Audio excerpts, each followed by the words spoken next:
Before we get to our main story tonight, I want to talk to you about an area in the UK called Makerfield. It's between Manchester and Liverpool, and it contains, among other things, parts of Wigan, the town where, charmingly, Wallace and Gromit live, and which was, slightly less charmingly, once portrayed by George Orwell as a sinkhole of misery. Two fun facts that I frankly can't believe Aardman animators haven't already combined into a single movie. And to be fair, George Orwell's not the only one with a low opinion of Wigan. Just watch as this guy pays the town a visit and interviews some local kids. What's the best thing about Wigan? Shit. It's shit. Yeah. Only good thing is Galloway's pies. But why does everyone say Galloway's pies? It's better. Bolton or Wigan? Bolton. Really? Yeah, I'd choose Bolton over Wigan. It's just a shithole. Well, they're both shitholes at the end of the day. Fantastic. I think my favourite part of that is, why does everyone say Galloway's pies, being answered with, because it's better. Better than what, exactly? Although, to be fair, based on those kids' attitude, I'm guessing the answer was better than any other parts of my day in this godforsaken shithole town. And look, as nice as Galloway's pies sounds, I should tell you, one of Wigan's signature local dishes is actually something called a babby's yet, a suet pudding that can be served floating, or floating in gravy, or pay wet, served with, and I quote, the sort of discharge that comes off of mushy peas. Which sounds less like a recipe and more like an episode of Chopped, where the only ingredients were items found in the dumpster. Just listen to this man explain the dish even further. When you tip it out, it's supposed to look like a baby's head. The hat is obviously this. So when they ask for the baby's head with hat on, or baby's head with the hat on, it's to keep it warm. I don't like all the gravy and the peas and everything, and curry or whatever, mushed in. I like the chips to be dry and I'll squash it down like that. And I'll mix it in with the chips. OK, just for the record, I also find that disgusting. In fact, I genuinely might prefer watching that man eat an actual baby's head. Now, the reason I'm talking about this relatively small area in northern England is, for complicated reasons, next week, it may end up deciding the next Prime Minister of the UK and changing the course of British history. And if you're thinking, wait, hold on, didn't Britain just elect a new Prime Minister? Yeah, it did. Just 2 years ago, Keir Starmer and the Labour Party swept into power, breaking the Conservative Party's stronghold on government that had lasted for 14 years. And Starmer's slogan back then really was change, which does make sense, as he looks like a man who saw Obama's Hope and Change campaign and said, hope? Yeah, come on, let's not go crazy. Let's just go with change and put it in the smallest font imaginable. Back then, Starmer was riding high, but things have not gone well.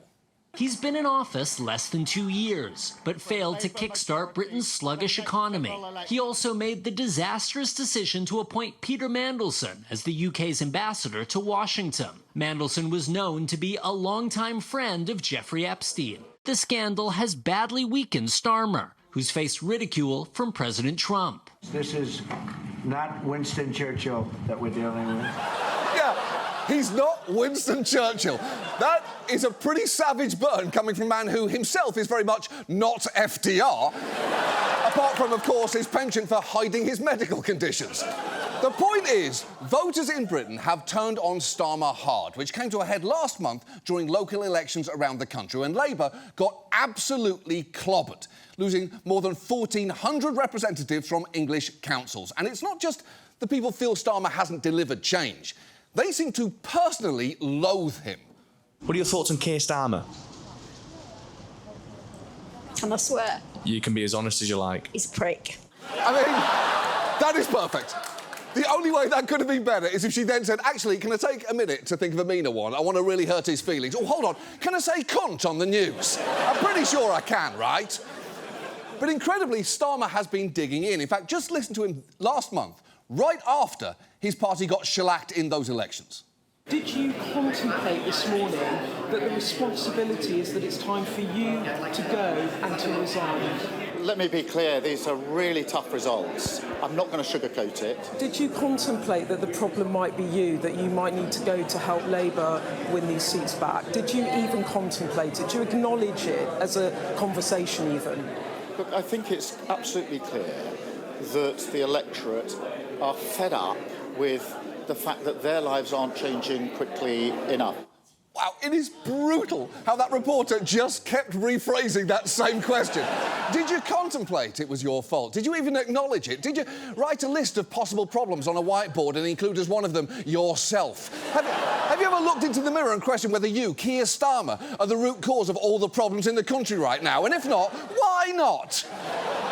Suffice to say, Starmer and the Labour Party are in big trouble. But they still have a chance to change course here, because remember, the UK system is different from the US's. Over there, the ruling party can actually swap out its leader without having to call a general election. That is why, while Americans are typically stuck with our choice for 4 years, barring a truly hilarious manhole accident, in the UK, Prime Ministers have a more transient quality. It's one of the reasons why there's been 4 of them in the past 4 years, including one who famously didn't even outlast a head of lettuce. And many in Labour think their best option is to replace Starmer with this man, Andy Burnham, the popular mayor of Greater Manchester. The thing is, to be Prime Minister, you have to be a sitting member of Parliament, but Burnham isn't. All of which brings us back to Makerfield, because to make a path for Burnham, the Labour MP for Makerfield recently resigned specifically to allow Burnham to run in a by-election there, the British equivalent of a special election, this coming Thursday. And if Burnham wins, he's already confirmed he'll challenge Starmer to become Prime Minister. But if he loses, the Labour Party is pretty much fucked. And as you're about to see, some of the parties waiting to take over are just incredibly grim. The point here is roughly 76,000 registered voters in Makerfield. That is less than the capacity of Giant Stadium and about 1/6 of 1% of Britain's voting population currently hold the future of the country in their hands. So given all of that, tonight let's talk about the Makerfield by-election. How Labour got to this point, which parties are nipping at their heels, and who some of the candidates in it are, because the whole thing is just fucking bonkers. And let's start with how Starmer support collapsed so quickly. And to be fair, some of that was outside his control. The UK's economy has been struggling for the past 2 decades for all sorts of reasons, from Brexit to the pandemic to Russia's invasion of Ukraine. People are really struggling there, with one poll showing almost 6 in 10 Britons saying they felt the cost of living crisis would never end. That would be a huge challenge for even a savvy politician, which Starmer very much is not. His solutions, like cutting fuel payments for the elderly, have caused huge blowback and for minimal gain, to the point where this is how one group of analysts describe him. I remember, I was looking back at what he said at the time. His plan was to make good decisions. That's not a plan. Particularly if you're not good at decision-making, which turns out he also wasn't very good at. Talk about his judgment of people. Is he good with people? No. Does he work well with cabinet ministers?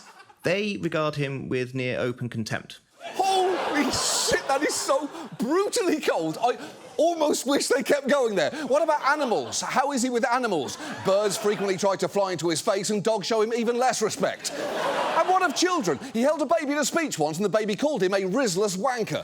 Anything else you'd like to add at this point? Sure, automatic doors refuse to open for him and plants exposed to his picture are 70% less likely to yield flowers. And amazingly, the public is even less enthusiastic about Starmer, with recent focus groups' descriptions of him including a jellyfish and a doormat. And one big reason for that is, for a man who's already pretty much a centrist, he has relentlessly pandered to the right on everything from trans rights to immigration to the pro-Palestine movement. On that last front, his government now classified a civil disobedience group called Palestine Action as a terrorist organisation, banning it, which has made belonging to it or inviting support for it a serious crime punishable by up to 14 years in prison. Now, in the wake of that decision, priests, teachers and pensioners are among hundreds of people who've been arrested merely for holding up signs in support of the organisation, resulting in these crazy images of elderly protesters getting carried away by police. Those are some bad visuals for any leader, let alone one who literally used to be a human rights lawyer. It is frankly no wonder many progressive Labour supporters have since been drawn to the UK's Green Party, including this one. Looking at the parties, who do you like the look of at the moment? I think definitely Greens these days, or Independent, probably. You say these days? Yeah. A couple of years ago, would that have been the case? No, I was a big fan of Labour. So what's changed in the last few years? There's been a lot of things that have been sliding to the right and betraying a lot of like working class voters. And people of colour, also refugees, and basically minorities, even like trans healthcare and LGBT rights and all this stuff. That's quite a long list. Yes, for sure. Yeah, it is a pretty long list, isn't it? It kind of seems like someone asked Starmer, who do you want to throw under the bus? And he just said, yes. So Starmer has clearly disappointed many on the left. And normally, the challenge to his right would have come from Labour's traditional opposition, the Conservatives. But they, too, saw major losses in last month's elections. And the party that's increasingly taken their place is the further-right Reform UK. It won nearly 1,500 council races, which is clearly great news for its leader, Nigel Farage. Biblically accurate frog prince and professional arsehole. Now, we've talked about Farage before. He's the provocative bigot who spearheaded the campaign for Brexit and has on multiple occasions had milkshakes thrown at him. Here he is, right after one of those incidents, looking like he's modelling a suit from Joseph A. Banks' Bukkake collection. Farage built the Reform Party around his usual right-wing talking points, which are heavy on the xenophobia, as you can kind of see through videos like this. You ask yourself why public services have diminished. You ask yourself why rents have gone through the roof. The population explosion has done that. And then you look at parts of London, for example, where the road names, the underground signs, aren't just in English, they're in a foreign language as well. 1 million people living in this country don't speak any English at all.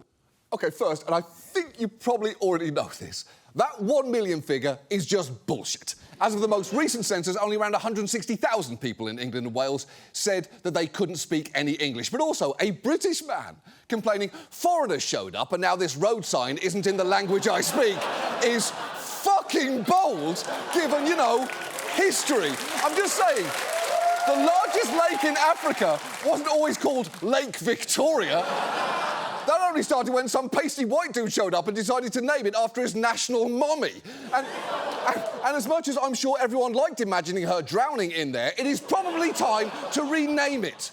Now, nonetheless, bigotry and grievance have propelled the Reform Party forward, despite Farage's own significant baggage, from his long history of licensed sexism to more recent questions about how a £5 million gift that he received from a crypto billionaire shortly before announcing that he'd run in the 2024 general election. When asked about that, his response wasn't exactly great.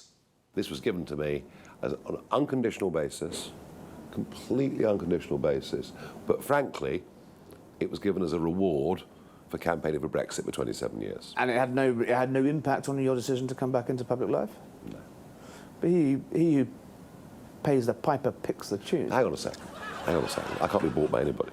Well, Farage makes some sharp turns there, going from this was an unconditional gift to I was paid as a reward for a specific action to I can't be bought by anybody. Honestly, if you let him talk for long enough there, I'm pretty sure he'd get himself to, but you know what, I can be rented out on an interim basis.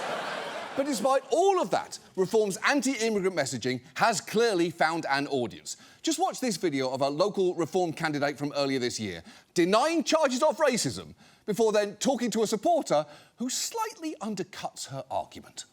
I think the thing I hear more than anything else is a fascist and Nazi, which is the furthest than what we are. We're just not that at all. Yeah. None of us are racist. No, I'm not. But they tell you that if you say something about it. But that's I their tell you what, to be own. honest, I've never been racist. No. But I'm getting that way. Whoa! Whoa! I've never been racist, but I'm getting that way. Well, guess what? If you're considering it, you're actually already there. It's not like getting bangs. You don't have to wait for the racism to grow in. You did it. The journey is the destination. Now, Reform will claim that they've distanced themselves from rhetoric like that. Farage has boasted that they've professionalised the party, but it is worth knowing that the candidates it ran last month included Brett Muscroft, who reportedly posted on Facebook, "Islam is like cancer. If you don't remove it on time, it will kill you." And Andrew Mahon, who posted, "No disrespect, but why can black people use the N-word, but white people cannot?" demonstrating the exact level of delusion that would make someone comfortable leaving the house in this selection of outfits. And honestly, if his argument is that he can't see colour, he's making a pretty good case for it there. And when one of Reform's leaders went on the news right after their election wins last month. He got this awkward question about yet another of their shitty candidates. One of your new Sunderland councillors, so a man who was elected to represent reform, suggested melting Nigerians to fill potholes. Is that person who's expressed those views somebody you are happy Laura, to see represent reform? This weekend, we are celebrating our incredible successes. Like any party, you have internal party processes to look at where people have said or done the wrong thing. Do you condemn those remarks? Laura, I condemn anything that is wrong and inappropriate. Which that is... Jesus Christ, I don't know what is worse there. His failure to directly condemn someone for suggesting melting Nigerians to fill potholes, or that he seems genuinely annoyed that he's being asked about it. Because if you cannot denounce that, you should really expect to be asked about it for the rest of your life. In fact, even after your life, at your funeral, someone should politely knock on your coffin to say, sorry you died, but last chance, any final comment on that pothole racist? And it actually gets worse, because incredibly, reform itself is now being challenged on its rights by an even newer party called Restore Britain. It enjoys the support of fascists, neo-Nazis and other extremists, with Elon Musk even tweeting, only Restore Britain can save Britain. And the fact that Restore is gaining support should be pretty alarming given just how poisonous its policies are. Here is their leader, Rupert Lowe, giving you just a taste. We will celebrate our Christian heritage and the identity that built and shaped this country. Responsibility, restraint, forgiveness, duty, and fairness. In short, a high-trust society. That will mean defending our culture. That will mean resisting the relentless creep of radical Islam. That will mean banning the burqa, outlawing Sharia law, blocking cousin marriages, and reimposing our Christian-based rule of law. A Restore Britain government would legislate to ensure that no halal or kosher slaughter on British soil. This is Britain, and we will do things our way. Oh, fucking spare me, Rupert. And while it is clearly not the most important thing there, for the record, the culture, heritage and identity that shaped Britain was literally built on cousin marriages. It's been a pretty crucial part of the whole process. You might want to brush up on your history, given that your general vibe there is so cartoonishly English. You look like your first words as a baby were British East India Company.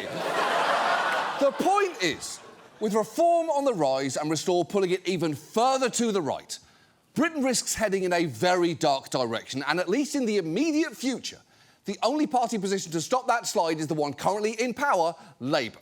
Which brings us back to Andy Burnham. He's actually been a contender to lead the Labour Party for years now. He used to be an MP and even served as Health Secretary for a year. But after 2 failed attempts to become leader, he became Mayor of Greater Manchester, where he made national news standing up to Boris Johnson's government over its failure to provide enough assistance during the COVID lockdowns. It is wrong to place some of the poorest parts of England in a punishing lockdown without proper support for the people and businesses affected. This is an important moment. Greater Manchester will stand firm. We are fighting back for fairness and for the health of our people in the broadest sense. Yeah, it's moments like that that helped Burnham become known as the King of the North.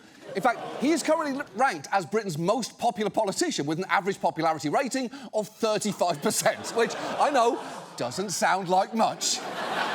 But you do have to remember the British mind can only hold 35% happiness at a maximum. Winning the World Cup can push us up to 40%, but that has only happened once, unless, I guess, they win it again this summer. So we'll just have to wait and see exactly how they don't. And on its face, Burnham winning in Makerfield really shouldn't be difficult, given it's been a safe Labour seat for more than 120 years. But the truth is, voters there have become less predictable in recent years. During Brexit, nearly 2/3 voted to leave the EU, and in last month's local elections, Reform won every ward there. What is more, Burnham doesn't technically live in the constituency. And while some residents may find his ambitions for higher office appealing, others are, understandably, a bit resentful at having him swan in and use them as a springboard to get there.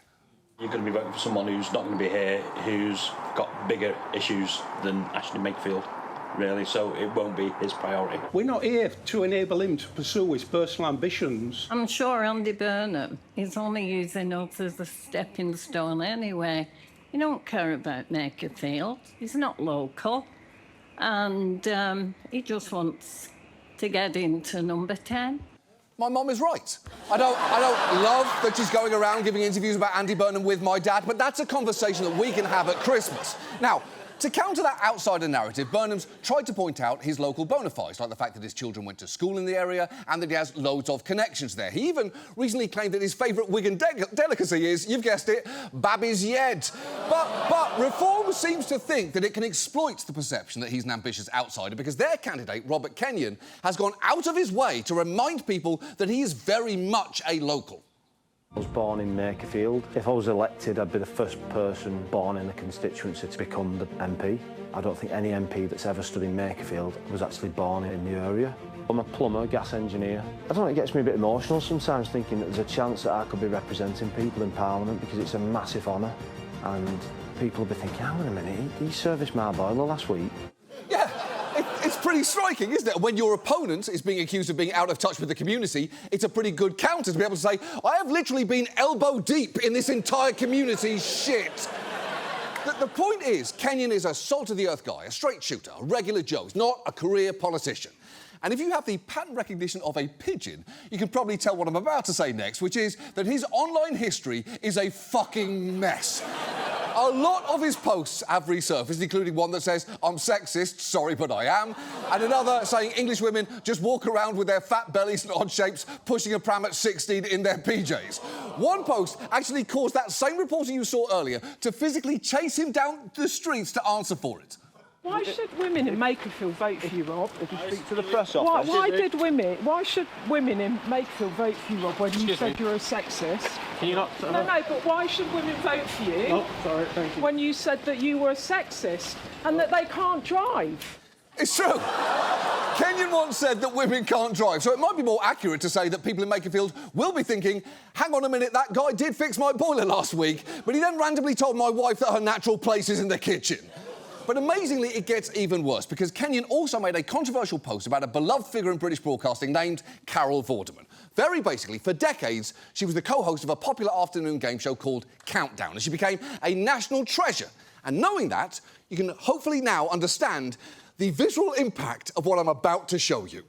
So on Christmas Eve, you spotted a message sent to Carol Vorderman on her birthday, which said, "Happy birthday, Carol. Oh my God, I would love to smell and lick your arsehole." Now, you responded to that. I responded to a separate tweet. You responded to a separate tweet. So go on, clarify. So somebody had written that, somebody else had commented on that, and then I responded to the comment on that. So which comment were you responding to? Were you responding to the one about the arsehole? I mean, if you're even being asked that question, you are in serious trouble. And while he is trying to make it confusing there, it's actually pretty simple. Basically, someone on Twitter posted on Carol Vorderman's birthday, "Happy birthday, Carol. My God, I'd love to smell and lick your arsehole." Someone else replied, criticising it, saying, "If you're prepared to post this on a public forum, I would suggest your computer drive probably needs checking," only for Kenyon to respond, "He's only saying what we're all thinking. Cry laughing emoji, thumbs up emoji." So Kenyon's defence of that post was essentially, hey, I'm not the one who brought it up. But that's not remotely exculpatory, is it? It's like if someone tweeted, "Hey, Bronx Zoo, you should let visitors jerk off the lemurs," and I replied with, "Facts, thumbs up emoji." Sure, I might not technically have brought it up first, but I did not cover myself in glory there.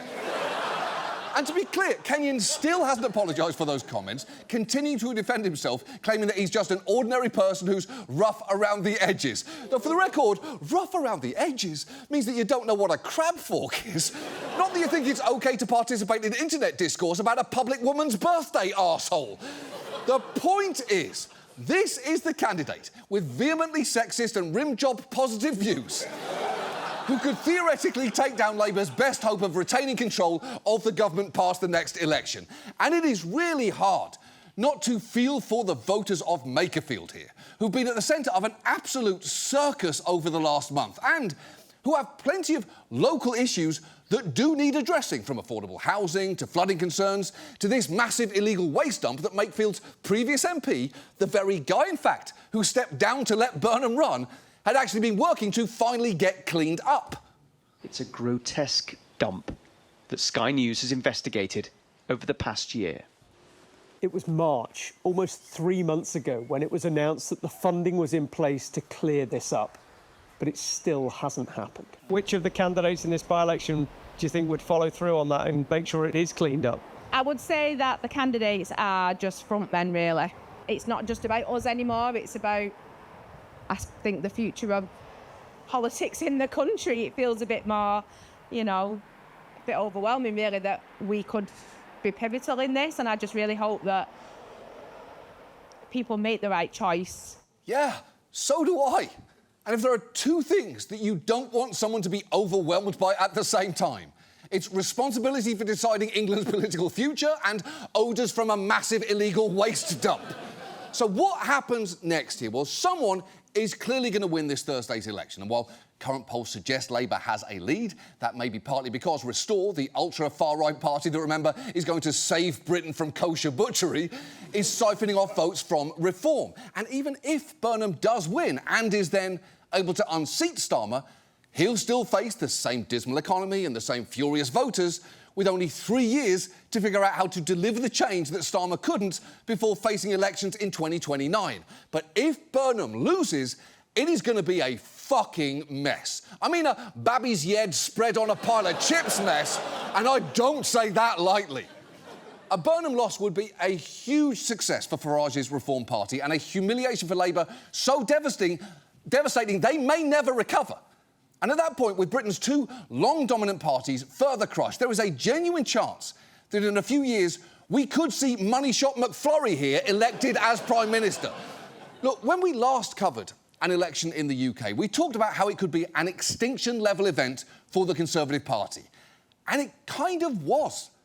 But it is frankly incredible that just 2 years later, Labour has fucked up so badly and has thrown its own voters under the bus so consistently, they now face the same threat.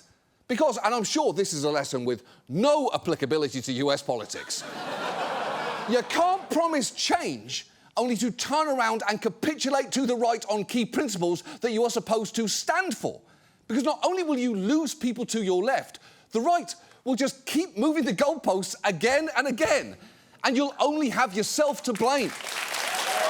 And if Labour loses this by-election, and what ultimately comes out of it is Prime Minister Farage, that is going to be hard to swallow. In fact, I'd go so far as to say that it will be the hardest thing to swallow to come out of the Makerfield area. Aside from, of course, the Babby's Yet. We all knew that it was going to end like this. That is our show. Thank you so much for watching. We'll see you next week. Good night.